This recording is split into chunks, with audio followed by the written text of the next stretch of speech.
Okay. All right, welcome everybody. Sorry about the little bit of a delay. We're having screen share issues, but looks like we got it worked out. Oh, I got it figured out. So I'm Krista, W0TLM Club President, and this is our presenter, Kyle. And we'll go straight into that presentation, and then when he's done, we'll take a break, and then we'll do the meeting. All right. As she said, my name is Kyle Mozley. I'm a meteorologist with the National Weather Service down in Pueblo. We cover the area basically from the Continental Divide to the Kansas border, down to New Mexico, and up through El Paso County, and then out towards Kiowa County. So it's a big warning area that we cover. The forecast is very challenging just because of the terrain. We have both the lowest point near Holly and the highest point up in near Leadville in the state. So that gives you an idea of how variable our terrain is out here and how tough our forecast can be.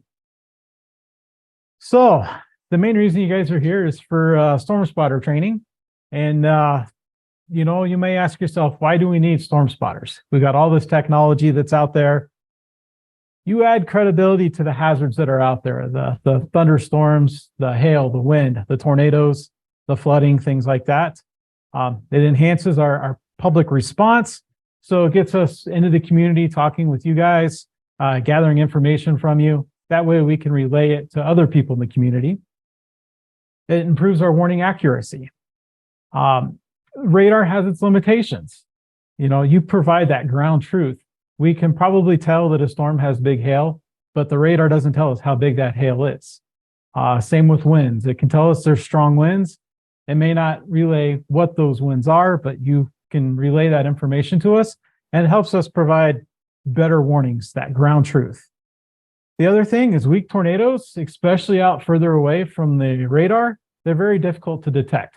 So if you're out in the field and you have a tornado, it's not very big, chances are we're not picking that up on radar because it's so far away and it's not very strong. So you provide that information, it allows us to issue a warning on that, and hopefully, you know, get the word out to the public that something is happening and they need to take precautions. So a few things, we're no longer issuing spotter IDs. So you'll call the number on the hail card and we'll pass those out towards the end of training. You'll call that number, you tell us who you are, where you're at, what you're observing, things like that. That way we can put that into our system and we know exactly where that's at. And for your spotter certificates, things like that, we'll give you a password at the end of the class, and you're able to get your certificate. So a little bit of an outline for the next little bit. We're going to talk about our office and the National Weather Service itself. We'll go over weather hazards and safety, do a reporting overview, and then we'll do some spotter simulations. All right, so the National Weather Service, we consist of 122 offices around the country. You can see all the different warning areas there. So for Colorado, you have Grand Junction, Denver, Boulder, Goodland, and Pueblo. So we all manage different portions of the state. And we also have 13 river forecast centers, and they help us with our rivers with flooding issues, especially for main stem rivers such as the Rio Grande and the Arkansas. Our office down in Pueblo, we've got about 25 or so people in the office. We have a meteorologist in charge. That's the person who is basically our boss. That's the person who runs the office. We have a warning coordinating meteorologist. That's the person in our office who is our public face. So if there's any kind of media, any kind of outreach, things like that, it normally goes through that person, and then they'll probably send one of our forecasters out if he doesn't do it himself. We have a science operations officer. They're in charge of our training. We have an administrative support assistant. That's kind of like our secretary. They take care of all our time cards, all our housekeeping, things like that. An information technology officer keeps our office running with all the technology. We have electronic systems analysts. They are in charge of our electronics shop. We have an observing program leader. So we have co-op sites that are out in the field, and they take daily readings for us, temperature, min and max, precipitation, snowfall, things like that. And they're kind of our official observers that are out in the field. We have a service hydrologist. So they monitor rain on burn scars for flash flooding. Our main stem, they work with the river forecast centers. And they're our link between once the water hits the ground and starts flowing and when it gets into those rivers and streams. We have 5 lead forecasters, and I'm excited to say we've got funds now to hire a 6th. They are the person who's in charge of the forecast shift. So there's always 2 meteorologists on duty. They're the ones who are in charge of that shift. We have 7 general forecasters, which is what I am. Basically, we have the same training as a lead forecaster. We just don't have the responsibility of being in charge of the shift. So that's the only difference between a general forecaster and a lead forecaster. And then we have 2 electronic technicians. So all our observing systems that are out in the field, the ones at the airports, the things like that, those guys go out and actually repair those sensors when they need to be fixed. So what we do, we keep a continuous weather watch, 24 hours a day, 7 days a week, 365 days a year. We're one of the few government agencies where you call up and no matter what time of the day it is, you will get a live person there. So it's kind of a unique situation for a government agency. There's always at least 2 meteorologists on duty, a lead and a general. We have 3 shifts per day, so that's 6 throughout the day. So we have 8 a.m. to 4 p.m., that's our day shift. We have our 4 p.m. to midnight, which is our evening shift. Then we have our graveyard shift, 12 a.m. to 8 a.m. Everybody knows which one's my favorite, right? So, but we do have continuous coverage. If we need more than that on shift, we can always call people in. Management, most of them have a background in meteorology, so they can help out as well. So if we get busy with severe weather and things like that, chances are we'll have 6, 7, 8 people working that event. We issue tornado, severe thunderstorm, flood warnings, winter storm warnings, and many other kinds of hazards that are out there. So, dust storm warnings, any kind of fog advisories, things that are impacted by the weather. So, we do more than just severe weather. Doppler weather radar, as I mentioned earlier, it's a great tool. There's 155 in our network around the country. They operate 24/7, 365. They're very good at detecting rain and aerosol particles that are in the atmosphere. They don't detect the ground. So there is, when we're looking at things on radar, it's basically sending a pulse out, sending the energy back, and we're measuring that energy as it comes back. During severe weather, we have new scanning strategies that have just come out in the last few years where we get updates every 1 to 2 minutes. It used to be we had to wait every 5 or 6 minutes to get an update. So getting that more rapid update it's very helpful for us. It's amazing technology, but we still need that ground truth, and that's where you guys come in. So radar reflectivity is probably what you are most familiar with. Again, it sends that energy out, it bounces off the particles and comes back. So how much energy is returned determines how strong that return is. So if you've got light rain, the energy is not intensely bounced back. So it's the reflectivities that show up on radar are a little bit less. If you've got a lot of energy that's returned because it's bouncing off real hard, then you get the higher reflectivities. So that's how we can detect the differences in the storm, where it's light rain versus hail, heavy rain, things like that. Base velocity. Now that's where the Doppler comes into the Doppler radar. It's a one-dimensional velocity. So it sends that pulse out and it sends it back. And what it can tell is if that energy is moving away or if it's moving towards the radar. So that's that Doppler, the Doppler effect. So that's how we can detect motion within the storm, whether it's, you get air that's moving towards the radar, air that's moving away, and where you get that, you get a circulation. So that's how we can determine maybe a storm's rotating. If a storm's rotating, better chances for hail, and you need the storm to rotate to help produce tornadoes. So that's how we can use the radar as a tool. As I mentioned, the further out you get, you're looking up higher in the storm because basically at the radar, you're going out a half a degree. So at a half a degree at the radar, you're right there at the radar. But out a ways, you're a couple thousand feet from the ground. So instead of looking at the lowest part of the storm, you're looking higher and higher. So again, the rotation that you want for a tornado is typically in the lowest part of the storm. So, getting the ground truth from people that are out in the field, that helps us. We may not be looking at the part of the storm that we want to look at because it's so far away. Satellite imagery. We've made big advances in satellite imagery over the past 3 to 4 years. We've launched 2 new satellites, and they're amazing. They're much higher resolution than the old satellite imagery. They have a more frequent update, and we can actually put them in a rapid scan to where we get images every 1 to 2 minutes. It used to be every 30 minutes.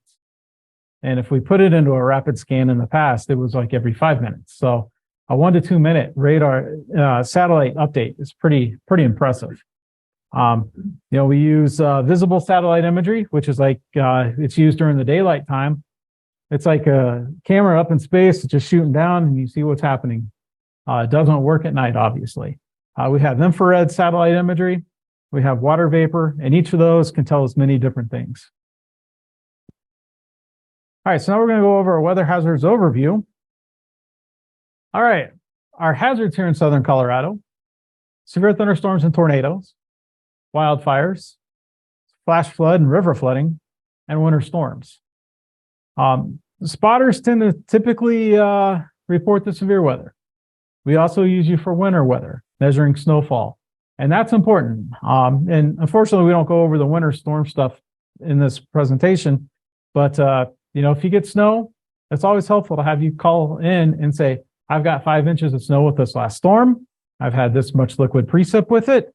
It gives us an idea of what the atmosphere is doing and why it's producing this much snow with these kind of conditions. So winter weather is important. Wildfires, I'm sure you guys remember Waldo Canyon, Black Forest. They happen here. So luckily we've had some rain and it's helped maybe squish that potential, but it's something we do have to worry about. And then flash floods and river floods. Flash floods are very important because you get that heavy rain, it hits the ground and runs off, can really impact burn scars. River flooding, luckily that's one thing we don't have to deal with too much here, but it can happen. With this heavy rain that we've had, the rivers are obviously running high. So Fountain Creek, the Arkansas, the Rio Grande out in the valley, it's running high because of snow melt. They had a lot of snow in the San Juans. So that's all something that, that's all things that we deal with here. Hail, it's the most common threat we have here in Colorado. It typically falls away from the main updraft. So you may be under the updraft where there's no precipitation falling because it's a rain-free area, but out just ahead of it, that's where the large hail falls. And it can range in size, anywhere from 1/4 inch BB size up to greater than 4 inches. There's been hail out in the Midwest that, it's bigger than baseball, softball. I mean, it's big hail. One of the studies I did or one of the projects I did in college is I did an event in Oklahoma, and they had football-sized hail being driven by 120-mile-an-hour winds. So it was very damaging. So there were holes punched into homes. So it can get big and it can be disastrous. Wall clouds. This is the action area of a storm. You can kind of see it's in that rain-free area. So if you're south of the storm, you'd have a real good view of it. There's no precipitation blocking your view. It's where the strongest updraft is in that storm. It's where that lift, it's forcing that air up. And if you've got shear, which is necessary for a strong, severe storm, it's going to cause rotation. So that's why that wall cloud starts to rotate under there. Got a rain-free base. That's where the tornado will typically develop. May be accompanied by a tail cloud. You can see in this example here, there's a tail cloud. That's that inflow of moist air into that updraft. and it's condensing, and that's one of your key things that it's probably going to be a tornadic storm eventually. An HP supercell, that's a high precipitation. That may block your view. So you may not be able to see the wall cloud or the tornado because there's so much precipitation falling within that rain core. So that's something to be mindful of when you're out storm spotting. Not all wall clouds will rotate. Sometimes it's just an updraft base, and if there's no shear, it'll just suck in that air, but there's no rotation, there's no shear to get that wall cloud rotating. A rule of thumb that you can use is if you're facing the storm and the air is hitting your back, that means that storm is sucking in that air. It's got nice inflow into it, and it's likely to be continuing to be strong, to strengthen. The tornado threat probably is increasing. If you're sitting there and the air is hitting your face as you're looking at it, that means the cold pool under the storm is becoming dominant. So the air is flowing out from the storm. So when that happens, the tornado threat probably goes down, but your severe wind threat goes up. So just some little tidbits that you can take out if you're in the field. Tornadoes, it's a rapidly rotating column of air. There's been a lot of study and research going into them lately that, it used to be we always thought it came down and would come down to the surface. We've kind of gone away from that. Now we're thinking that there's this rotation in the surface. It gets sucked up into that updraft, and as it does so, the tornado forms under the storm. So that's some areas of research that are going on right now. Not all tornadoes will have a condensation funnel, so they won't look pretty like these, where they have a nice tube that comes down from the top from the storm. They could be dirt on the ground circulating. There's nothing, and then there's a funnel up on top. And there's a picture of this later. Damaging winds, they're sometimes referred to as straight line winds. They're not associated with tornadoes. In your strongest events, they can exceed 100 miles an hour. And they can cause extensive damage, roof damage, home damage. Shelf clouds, which is what this feature is here, that'll a lot of time accompany these strong winds. And again, as I mentioned, that cold air under the storm, as the rain evaporates under it, it cools and it rushes out. And that's the kind of cloud that can develop with that cold air and that accelerating air as it comes out of the storm. Flash floods, it's a rapid rise in water. Burn scars we have issues with burn scars every year. You don't just get the water running off the burn scar, you get debris. So you get tree limbs, you get rocks, you get mudslides. So they're very dangerous. They can cause extensive damage. Just 12 inches of water, a foot of water can move most trucks and SUVs.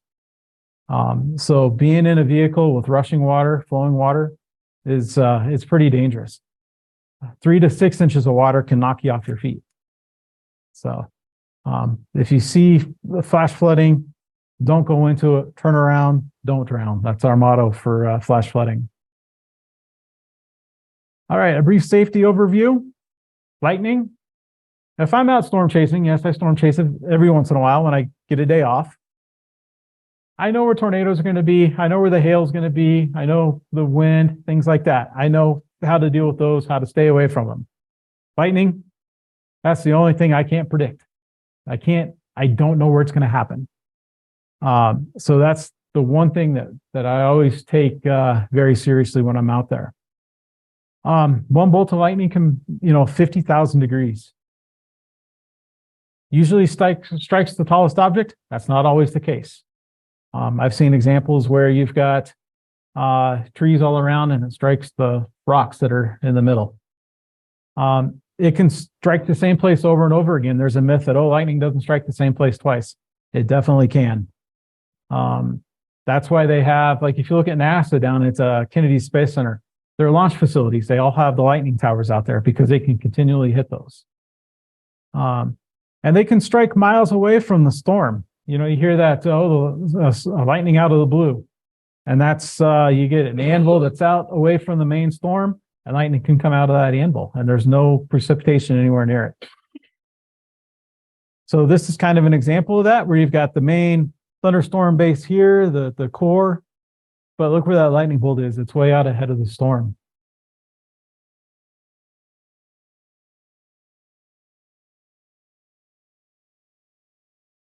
Tornadoes and storm safety. Does everybody know where to go when they're home? If everybody's got a plan for that. So lowest floor, interior room, preferably no windows. Everybody remembers that position from school. If you got a book, put it over your head. So there's and here's an example of, here's the home before, and there it is after. What's remaining? The interior rooms, the bottom floor. So if you're outside and tornadoes coming, here are some options for you as far as what you can do. Your worst options, we always say, evacuate mobile homes. Do not stay in your vehicle. Underpasses. Everybody remembers the video from Andover back in the 90s when everybody, get up underneath the overpass. What does that do? That air is funneled and accelerates through that underpass. So the winds will be much stronger in that underpass. In vehicles, I've seen weak tornadoes, the video of weak tornadoes, just absolutely launch cars. The winds may be 100, 110 miles an hour with that tornado, but it just takes that car and just flips it up and destroys it. Mobile homes, they can roll. They're not anchored. They're not a good place to be. So find another option. Large open gymnasiums, so like at a high school. I've seen multiple instances where the entire roof is gone, and all that's left is the court there. Manufactured housing, better than mobile homes, but probably not tied down, things like that. Now, if you're caught outside, does anybody know where to go? Ditch is going to be your best option. Probably not great, but it may save your life.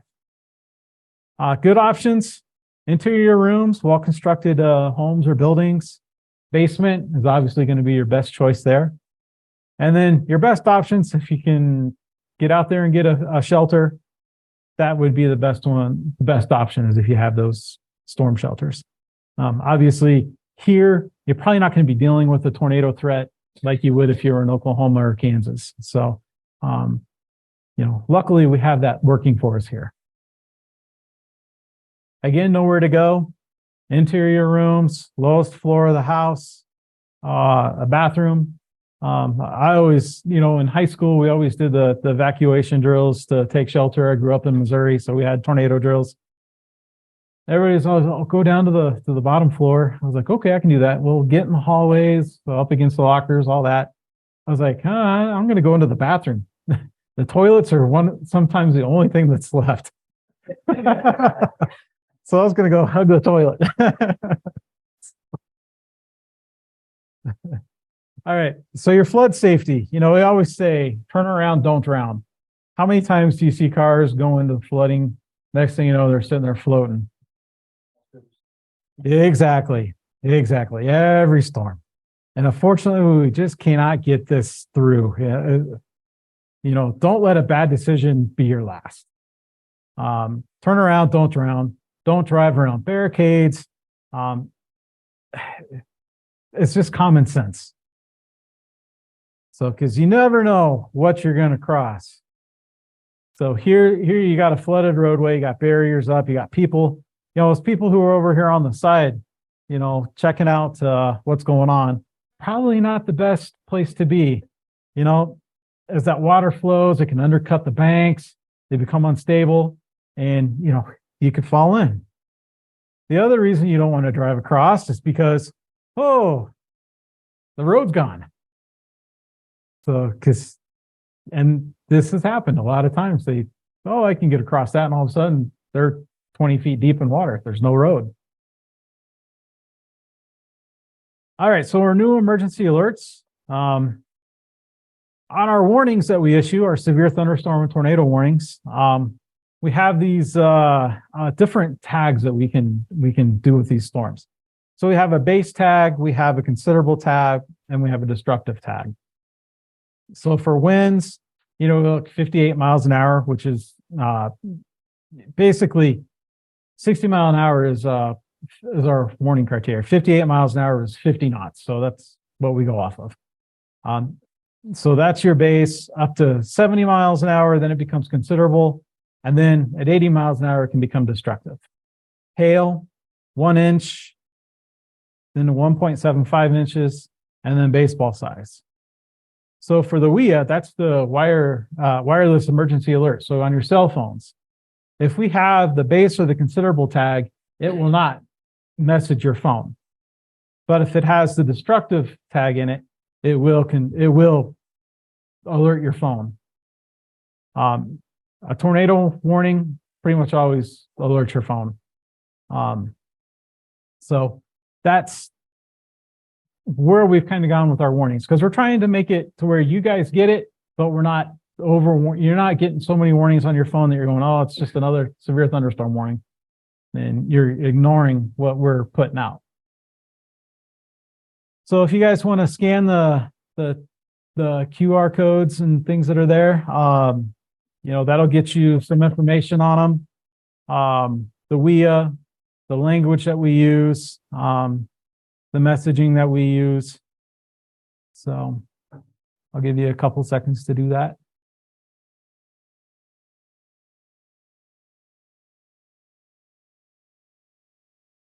And while you're doing that, can anybody think of one of our biggest partners that's out there, where most people get their warnings? Operators. How about television? So we have a lot of people who, our information goes straight to the media. So as soon as we issue a warning, they get it and they can broadcast it out. That's where a lot of people get their warnings. So there's a good partnership there, and we want to keep that going. So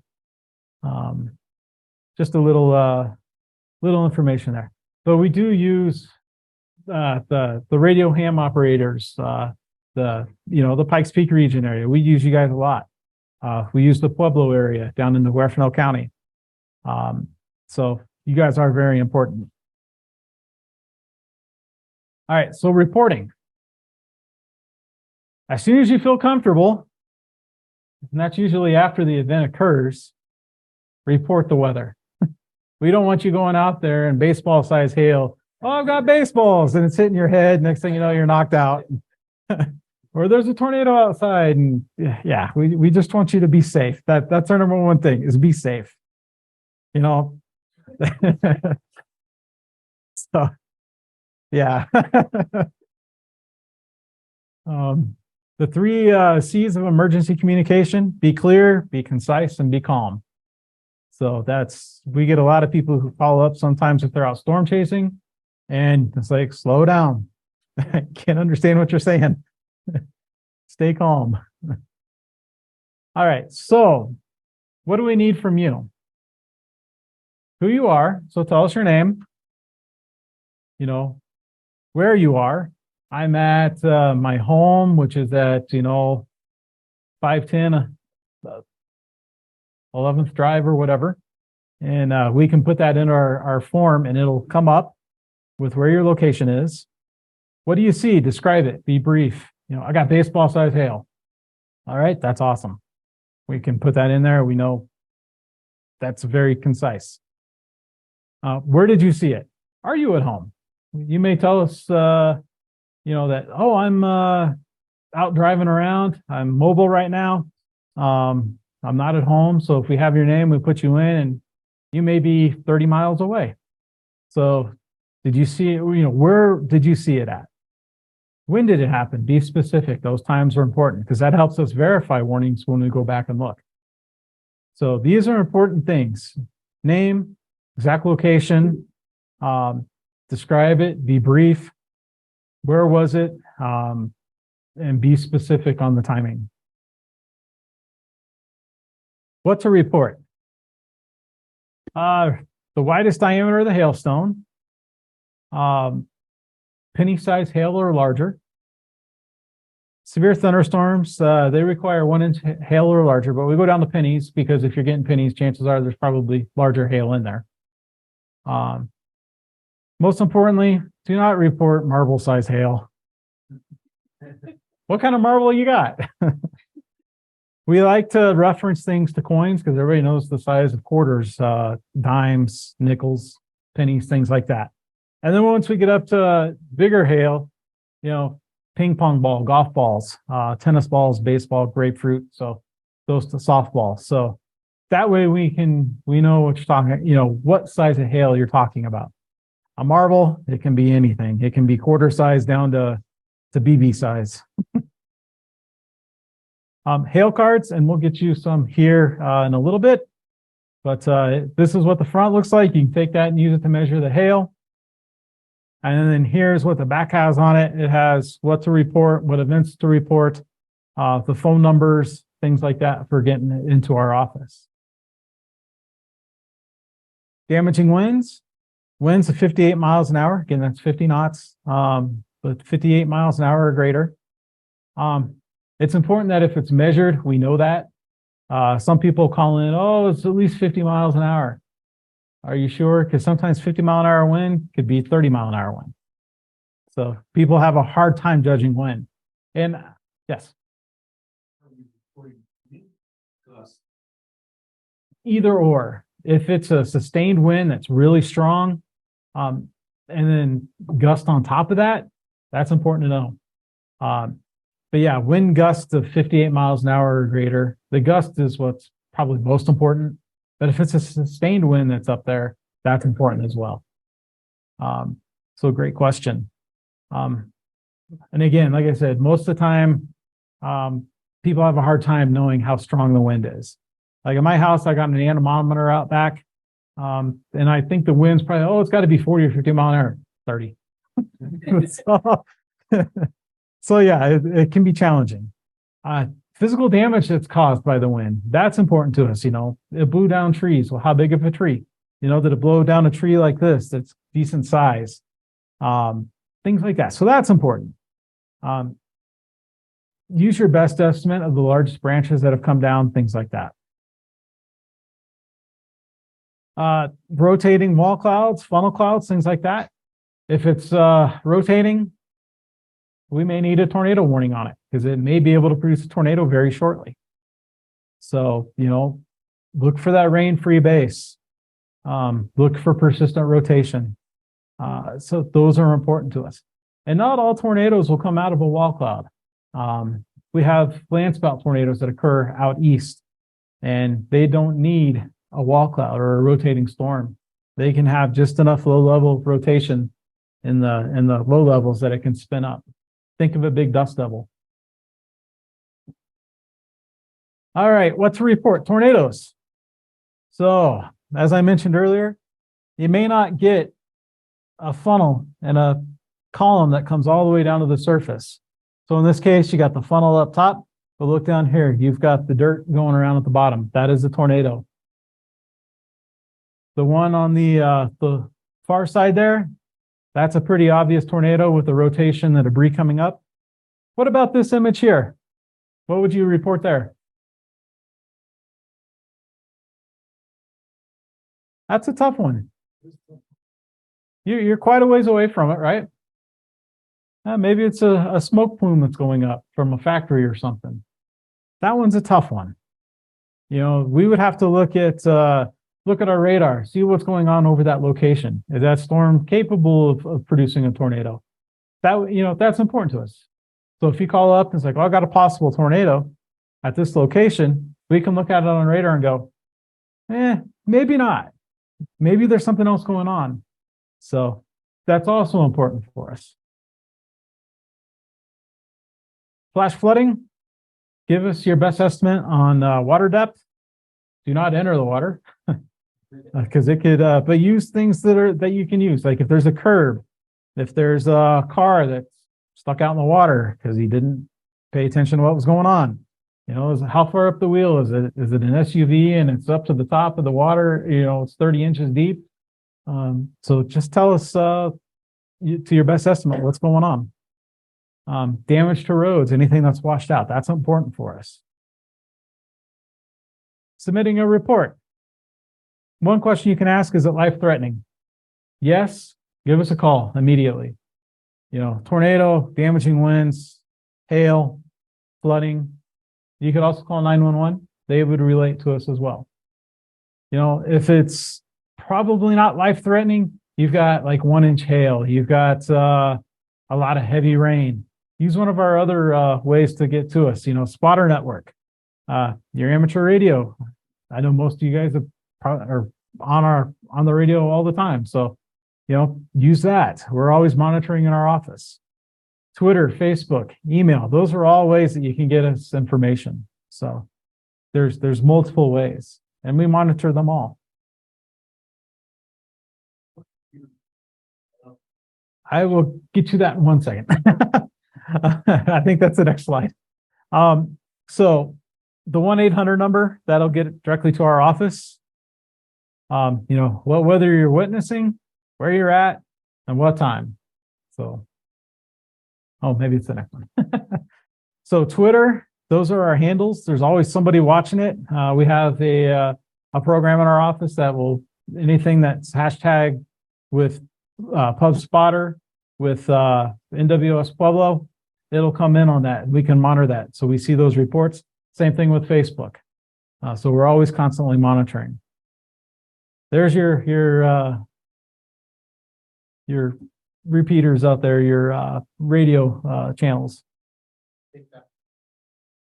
It might be. I know they've had some problems. Okay. I'll have to have them update the slide. So.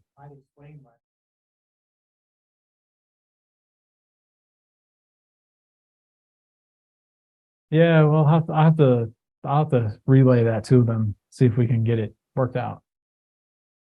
So, but yeah, so I'm not sure right now.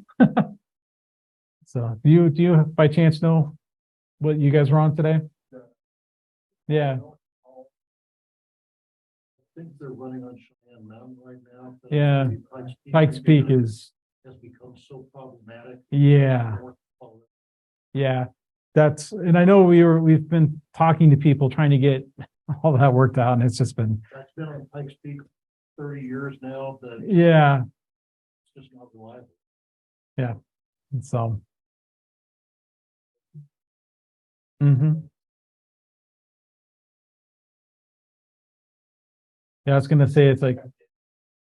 Yeah. So I don't know if you guys know, but every day at 12:30 we do a weather check. You guys get in and you guys check in, and if we have any updates to the forecast, we'll relay that across to you. So just something that if you're interested in, you can get on there and participate. Email nws.pueblo@noaa.gov.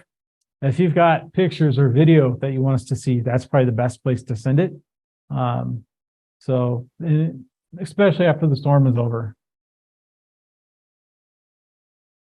All right, so we're going to do some simulations now. This is a learning experience for all of us. We've only been doing this for this is our second year, maybe third year that we've been doing these simulations. So we'll provide a scenario and video, and then we'll ask you what you'd report. So we'll do a quick warm up here. So what would you report for the following?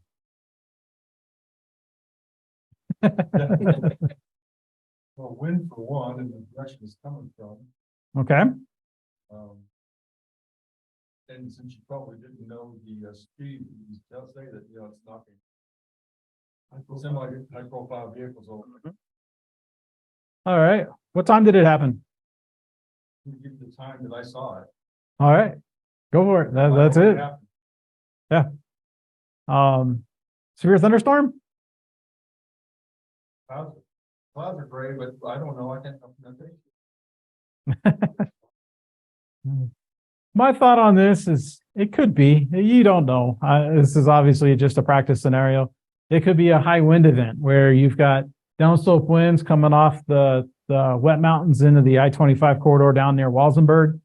And that's always a high wind area, and it blows semis over almost every time we have an event. So that could be what that is. It could be thunderstorm outflow. You got a microburst where the wind, comes out of the storm and pushes the semis over. It's really hard to tell. Those are just some scenarios that could happen. But yeah, so tell us when it happened, where you're at. I'm on I-25, I'm on marker 70. And there's two semis blowing over. Looks like it just happened. There's no state troopers on scene yet. So that's important information for us. So, or you guys. Well, call us first, right?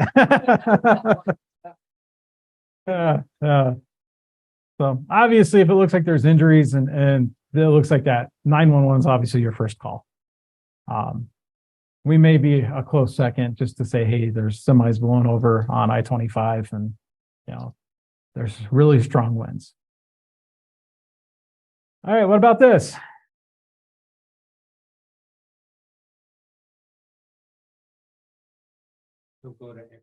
Exactly. Everybody's out there watching it. So can you tell the water's flowing? It's not just a puddle that's there. So water's flowing. How deep is it? So yeah, so it's probably at least a good foot, 12, 13, 14 inches. All right, so we're good there. Don't be like that guy and drive into it, right? All right, so you got some hail. How do you measure that? That's pretty spiky hail. That's right, your longest dimension. So it's probably what, about 2.5, 3 inches? So, because that's a couple quarters in there. So yeah. All right, now on to our simulations. Number 1, driving north on I-25. See a storm ahead of you. You want to be safe so you don't look at radar, So then you see this. What do you see? Wall cloud. I heard a wall cloud. It looks like a wall cloud to me. So is it rotating?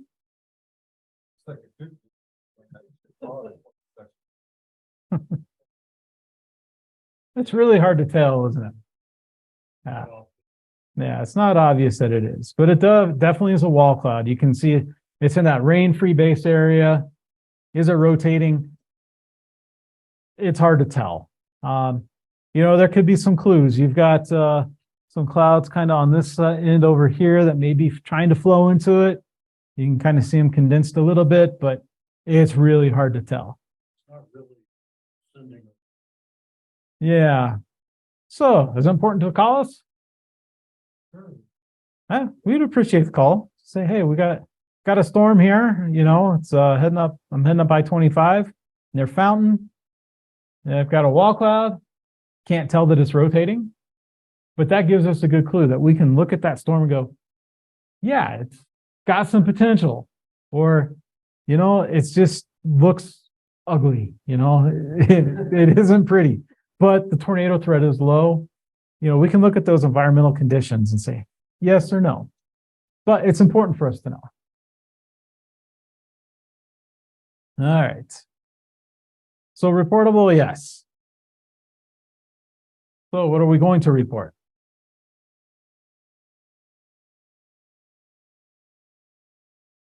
Yeah. All right.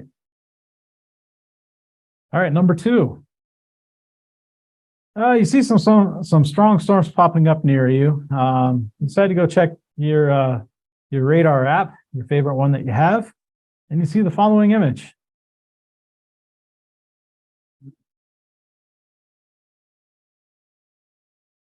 Yeah, it definitely got some rotation. So everybody know where Shivington is at? It's out east. It's kind of near Lamar, Sheridan Lakes, Eads, Kiowa County. So it's a long ways out there, right?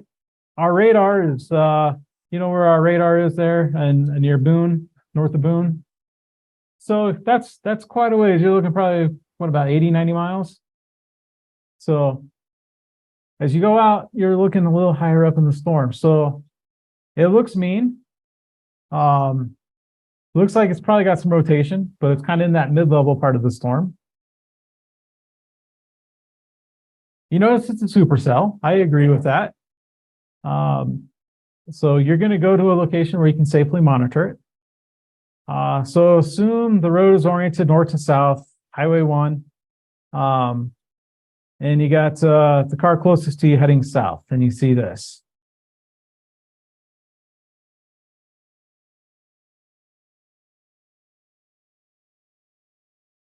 So there's your tornado. What do you do?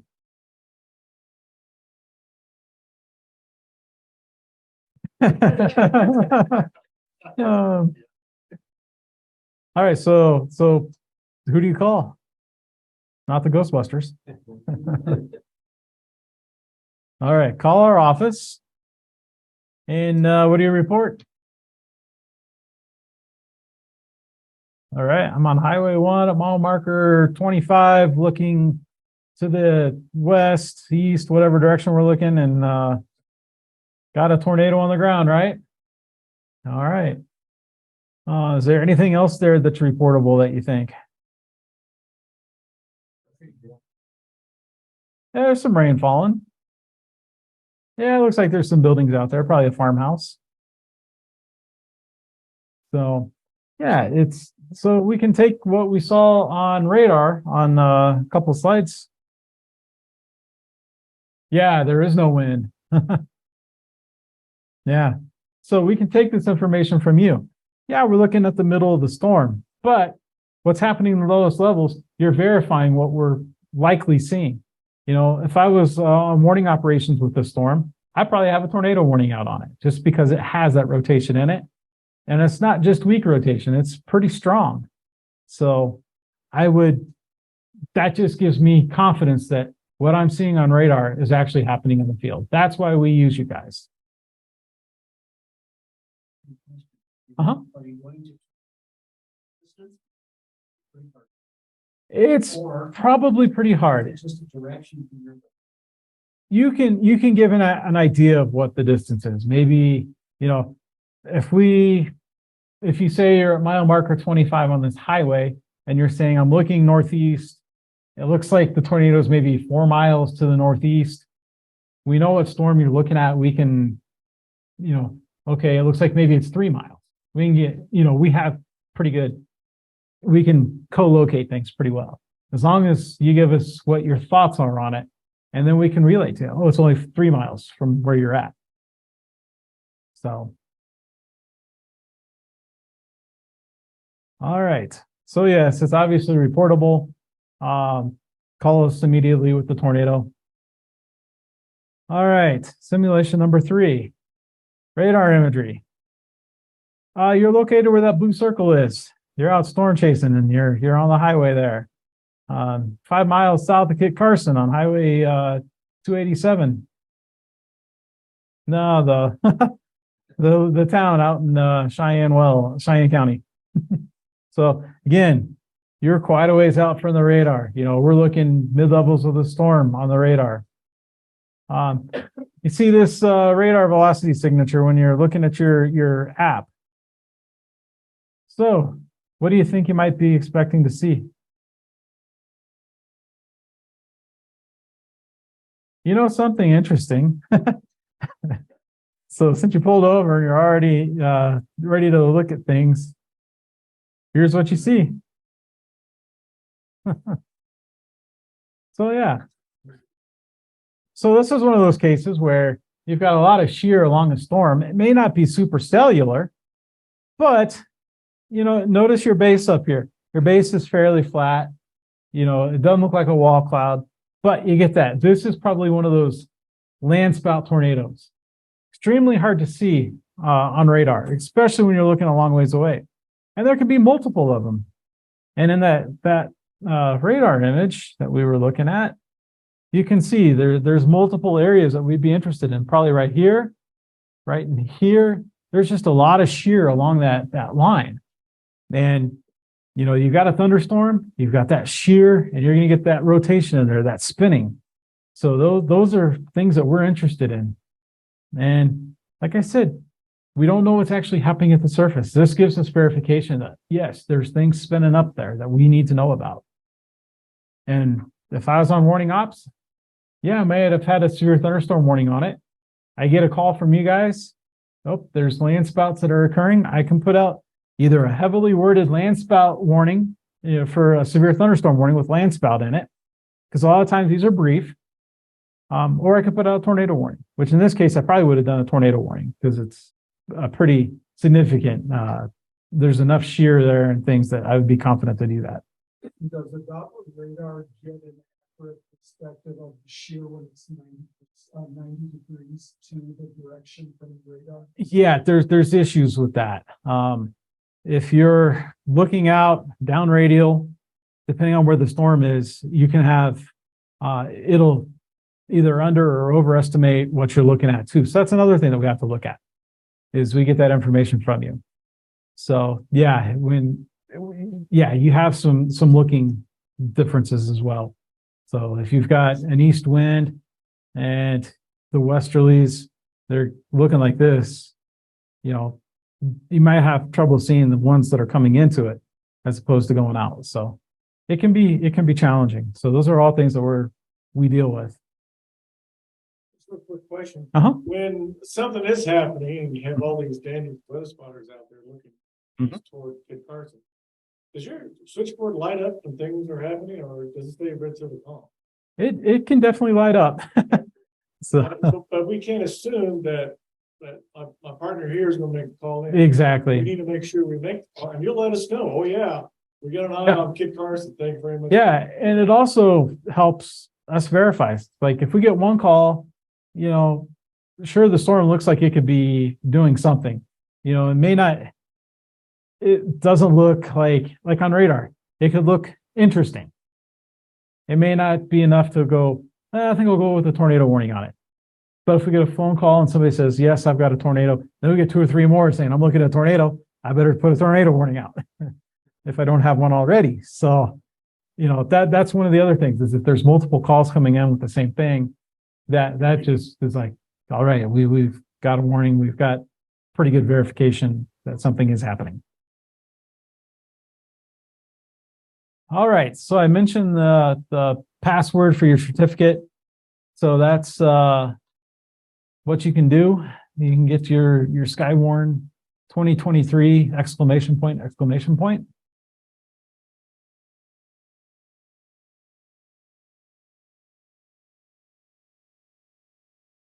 want you guys write that down.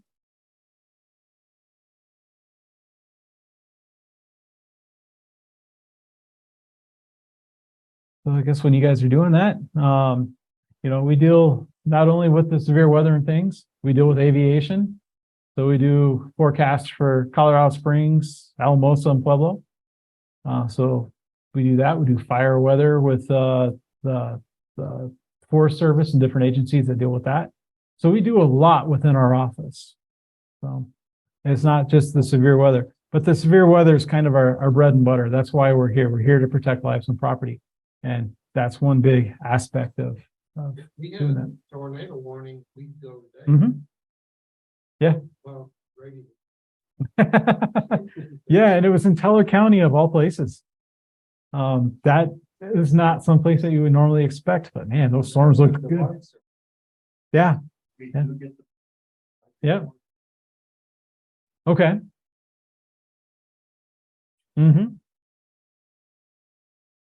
Yeah, I know. Like we had one, it was October. It was when Weston Pass was on fire a few years ago, and the firefighters were out on it, and they're reporting a tornado to us. They're like, "Really? Okay." It's October. It's not your typical time of year that you would think up there in the mountains, but it happened. And same with like Pikes Peak. We had one on Pikes Peak a few years ago. Yeah, yeah. So they can happen. They do happen. So where are we entering this? that's a good question.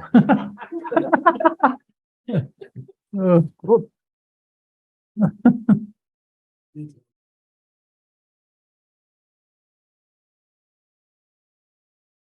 right, I think if you go to our webpage, there should be something on there. I could be wrong. Thought it was on the hail card, but maybe not.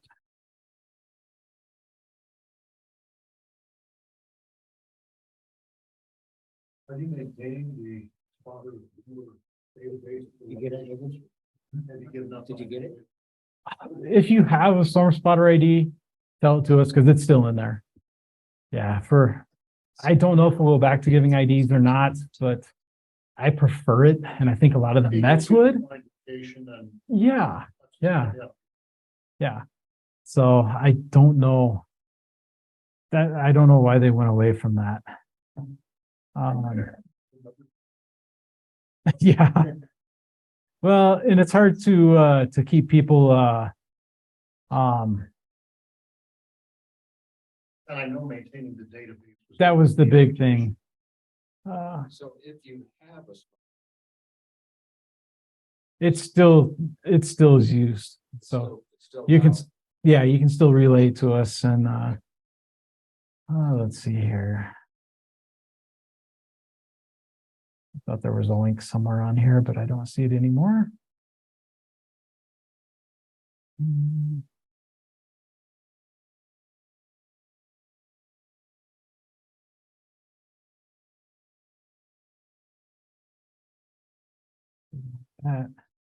Yeah.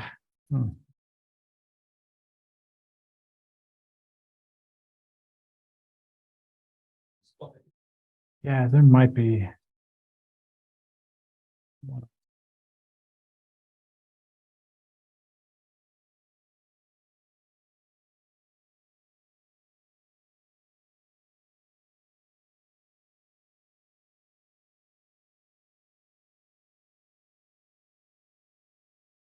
Yeah, it doesn't have it on there.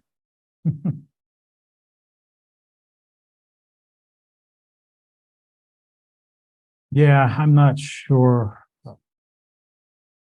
what the email or the web link is. There it is. Spotters. I was close. So that's the web page that you will go to. I might make a recommendation that we put that at the last slide too. Yeah. Yeah, weather.gov/pub/spotters.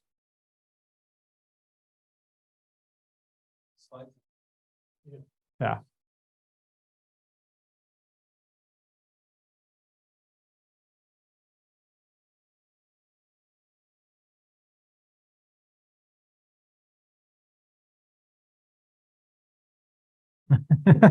Yeah, if you have your spotter IDs, keep them because they are in the database still, and we can look that up pretty easily. I know that longer. I'm at 1700 4th Street or something. Yeah. So, all right. Thank you. Yeah, you're welcome. And here are the hail cards if you want to Okay. work on passing those out. Yeah. Any other questions? Yeah. Mhm. Your tools, you detect Yes and no. Grapple's a tough one because it's that soft ice. We have different radar products with our dual pole radar now that we can look at, and we can tell how spherical a droplet is, but actually detecting it is pretty tough. We can get a rough idea that maybe something like that's falling, but it's challenging. So yes, we can see it, but it's very hard to detect. No, it's more of a wintertime thing anyways. So, and you're not getting the convective aspect of the storm that you would really look for. Typically, if you're going to get hail during the summer, it's starting from higher up. It's getting cycled throughout the storm, and it grows and grows and grows until the updraft can't keep it up, and it falls out. So, yeah. So when we call in, we're not in our. Mhm. Zero, that's what I say.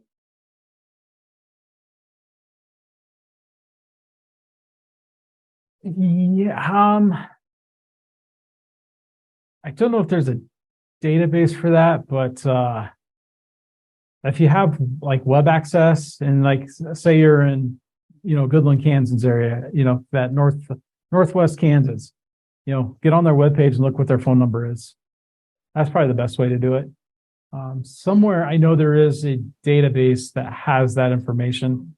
I just have to find it. So, yeah. Uh-huh. Where's a good place to learn more about? You can get on UCAR, the University Center of Atmospheric Research up in Boulder. They've got their COMET program. So if you look up UCAR COMET, there's a lot of different training modules and things on that. And that's where a lot of our newer folks, when they get in, that's where they get a lot of their training is through that program, the COMET program. So there's a lot of good stuff on there. Mhm. What's the best weather? So many. Yeah, there are a lot. Technically, I'm not allowed to to favor one over another. I know a lot of people use with a weather scope. I use Pickle. There's a bunch of them. So Amazon, there's several that are out there.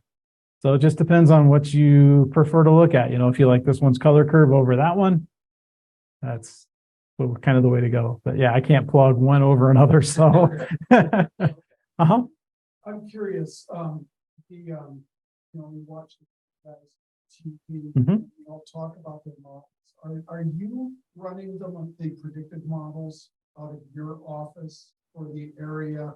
Or are the other weather forecasters on TV running their own? It's a mix. Most of our model guidance, in fact, everything that's available out there here, the American model, the GFS, or the NAM, the European model, those are all publicly available on websites. We get high resolution data and things like that through our supercomputers out in DC, ships it to us. So we get the good stuff, I guess you could say. The TV, they pay for what they have, to access to different models, things like that. Some of them run their own in-house models, which is based off the larger models. So it's a mix. So, but yeah, we have, and the models are getting better and better with every year. They're becoming the resolution of them is becoming finer and finer. There's some models out there now that are 500-meter models, and it's like I'd love to have access to those. Uh-huh. So I know we didn't talk about this, Mhm. but there a certain amount. Obviously, I wouldn't call it a dusting. Is there a certain 1 inch of snow is typically what we look for. So once you get your first inch, and then when the storm's over. So yeah, when you get your first inch, that gives us an idea of what the snow rates are, what the intensities are, and when the storm's done and you have 6 or 7 inches out there, that's good to know too. So, What about access? satellite you can get through a variety of different again websites. I know a lot of universities have data available. I know we have data available online as well. It's just a matter of getting to the sites. So it's all publicly available. Everything that NOAA and the Weather Service produces is available, online. Is the high resolution one satellite you mentioned, is that GOES? That's the GOES. GOES was a 16, 17, and now 18. So it's the newest ones that have been launched in the last couple of years. They still have to download for those.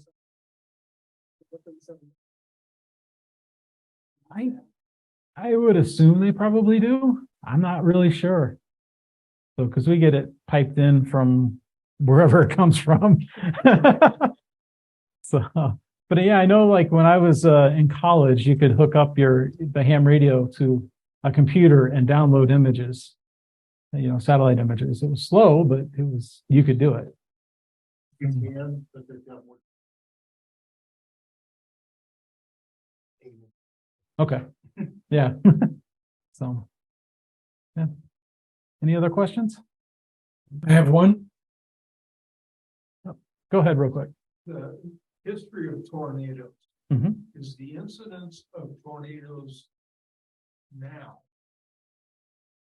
higher, lower, the same as it has been over the? If you look at history of tornadoes and things like that, there's always been tornadoes. That's things. There's different things that will lead to more tornadoes during one year as opposed to another year. Things like El Nino, La Nina. So tropical storms landing, that'll lead to tornadoes down along the coastal areas.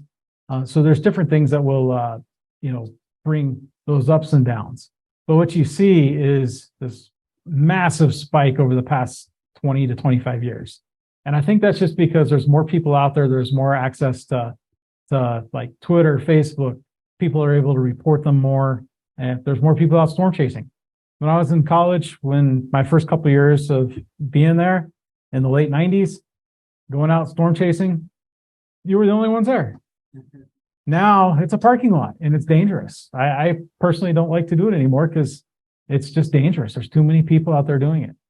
So I think that's one of the things that's going on. There's more people out there observing, more people reporting, and so the reports go up. So that's probably why you're getting this artificial inflation over the past like 20, 25 years.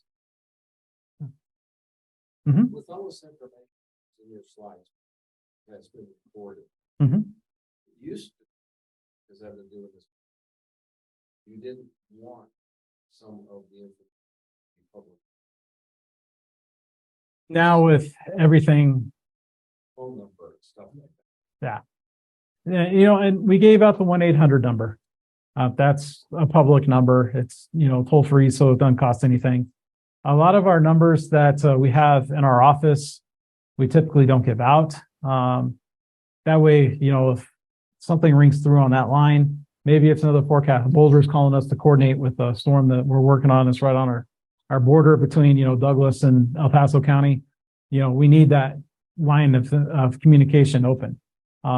We've also got internal chats now that we can, chat with different offices, different agencies and things like that. So, really giving out the phone numbers, as long as it's not like an internal use number, they're out there publicly. So, Slides. yeah. Uh-huh. Yeah. Okay, can you hear me okay? I can hear you. All right. On your spotters page, it mentions the MPing application for the phones, mobile devices. How do you feel about that? Can you repeat that one more time? On the spotters page, they mention the mobile application for Android and iOS called MPing. Uh-huh. Is that being used much? Do you support that? I love it. A lot of people don't know too much about it. It's a mobile app that you can download on your phone, and it has all kinds of different weather things that are observing. And as soon as you hit, send on it, it shows up in our office and it plots in our system. I use it personally because, it lets us know what the hail is. I mean, that's a direct report from you in our system. So I definitely promote the use of MPing. Yeah, I like the idea when I saw it because it also has a cell phone based location, so you don't have to worry about how to report location. Exactly. So that if you get on, your mobile app store and you look up MPING, that'll be the app that you look for. I have it on my phone. So, and I believe it's a partnership through NOAA, SIMS, the University of Oklahoma. There's a bunch of different partners that work with that. So, yeah. General weather question. Okay. Tornadoes reporting to the beginning. Oh, it's here. What's the impact of Colorado? This area? You're talking to the right guy because that's my area of research. It's a very rapidly onsetting one right now. You look at past events that have happened, it's going to be a fairly strong event, and it should be there by early summer, by June to maybe before July, I would definitely say. For Colorado, typically during the summer, there's not much that you can look at. I typically look at the monsoon. Right now, it looks like a late start monsoon, like late July. And it doesn't look as overly robust as maybe some of the ones in the past have been. El Nino typically starts to have an impact for the mountains and the I-25 corridor, September, October, November. Those can be fairly wet months. And that's due to the El Nino coming in. So, 97, they put 4 feet of snow. yeah. So yeah, it's definitely, it's going to have some impacts, but typically as we get into the fall and winter months. So, yeah. All right.